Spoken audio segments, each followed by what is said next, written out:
જય ગિરનારી.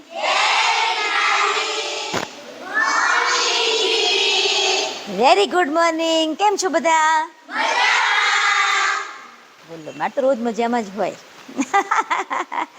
જો આજે તમારા માટે સરસ મજાની એક વાર્તા લઈને તો હું આવી છું, પણ રોજ હિંચકા ઉપર બેઠી હોય, બધા મને મળવા આવતા હોય, ત્યારે મહામંડલેશ્વર દીદી, પછી તમારા બધાના જોડે રમવું ત્યારે ખાલી દીદી, એકલી એકલી દીદી, અને તમને બધાને અહીંયા ભણાવું ત્યારે ટીચર દીદી. તો આજે હું શું તમને ભણાવવાની છું? મારા હાથમાં પેન છે એટલે તમને એવું લાગતું હશે દીદી કંઈક ભણાવવાના છે. એકડા ભણાવવાની છું? તો કક્કો લખવાનો છે? કેમ તમે ચોપડી લઈને નથી આવ્યા? મારે તો તમને કંઈક ભણાવવું છે. બોલો, તમને ખબર નથી? સારું, ચાલો ત્યારે આજે ભણાવવાનો કાર્યક્રમ કેન્સલ. તો સાંભળો, આ શું છે બેટા? કેવું બોર્ડ છે? વ્હાઈટ કલરનું બોર્ડ છે. પછી આ મારા હાથમાં છે શું છે? બરાબર છે? ખરેખર પેન જ કહેવાય ને? સારું, તો આ બોર્ડ છે, બરાબર? હવે આ બોર્ડ જ છે, બરાબર ને? તો આમાં તમને શું દેખાય છે? આ બોર્ડની અંદર માહી, તું બી થતો, તને શું દેખાય છે? બરાબર જોઈ લે, ચશ્મા બસમાં નથી ને તારા? જો તો માહી, શું દેખાય છે? દીદી, મને તો ખાલી એક જ ટપકું જોઈ, બધું કાંઈ નહીં જોવા. બધું કાંઈ દેખાતું જ નથી, ખાલી એક જ ટપકું જ દેખાય છે. આ બીજું કંઈ બધું અહીંયા બધું છે કશું જ નહીં દેખાતું, આ એક જ દેખાય છે. હવે તારી આંખ કેવી છે? એક જ ખાલી દેખાય છે, અર્જુન જેવું છે તારે તો. ચાલો બેસી જા. જાનું આવશે. જાનું દીકરાને શું દેખાય છે આમાં? ખાલી મને તો આ ટપક જ દેખાય છે. એક ટપકું જ દેખાય છે. બોલો, બીજું કંઈ દેખાતું જ નથી. બોલો, કેવું કહેવાય? સારું, ચાલો બેસી જાઓ. કોમલ તો આવી જ બેટા. કોમલને શું દેખાય છે? આ દેખાય છે? આ દેખાય છે? શું દેખાય છે તને?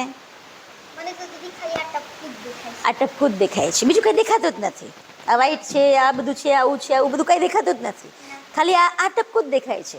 સારું, ચાલો બેસીએ. દિયા, તને શું દેખાય બેટા? આવો બેટા. તને કંઈક દેખાવું જોઈએ હો ને?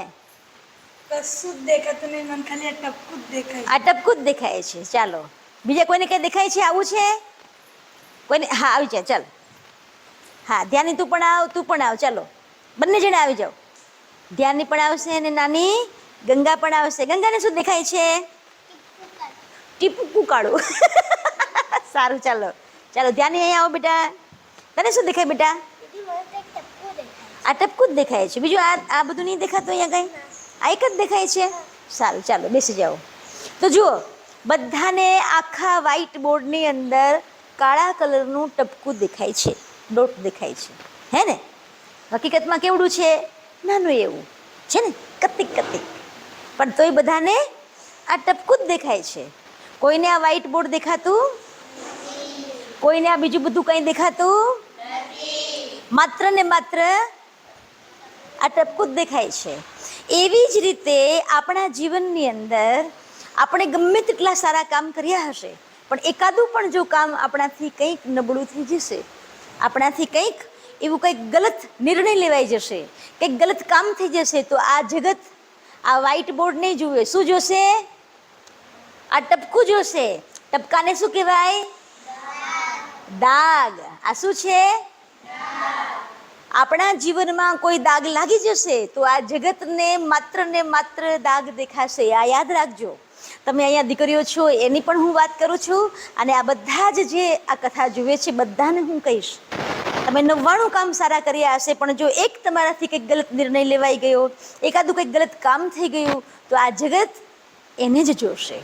આપણા જીવનમાં ક્યારેય કોઈ દાગ લાગવો જોઈએ? આપણું જીવન કેવું હોય? બેદાગ, હે ને? કેવું હોવું જોઈએ? બેદાગ. આપણા જીવનમાં દાગ લાગવો જોઈએ? અને કદાચ કોઈએ જો લગાડી દીધું આપણને દાગ, આપણને કોઈ દાગ લગાડ્યો, આપણે નિર્દોષ જ છીએ, છતાંય કોઈકે આપણા ઉપર કીચડ ઉછાળ્યું છે, તો એને એમાંથી બહાર નીકળવાનો પ્રયત્ન કરવાનો. અને એમાંય ખાસ કરીને તમે તો બધી દીકરીઓ છો, કોઈ પણ જગતમાં દીકરો ભૂલ કરે, કોઈ ભાઈ ભૂલ કરે તો આ જગત એને માફ કરી દે છે. દીકરી ભૂલ કરે તો ક્યારેય કોઈ એને માફ કરતું નથી બેટા. એટલે આપણું ધ્યાન હંમેશા ભણવામાં હોવું જોઈએ, પિક્ચરના ગીતમાં નહીં. જોકે તમે કોઈ દી જોતા જ નથી પિક્ચરો. તમે તો બધા અહીંયા સરસ મજાની રામાયણ, મહાભારત, દેવી ભાગવત આવી બધી કથા સાંભળો છો.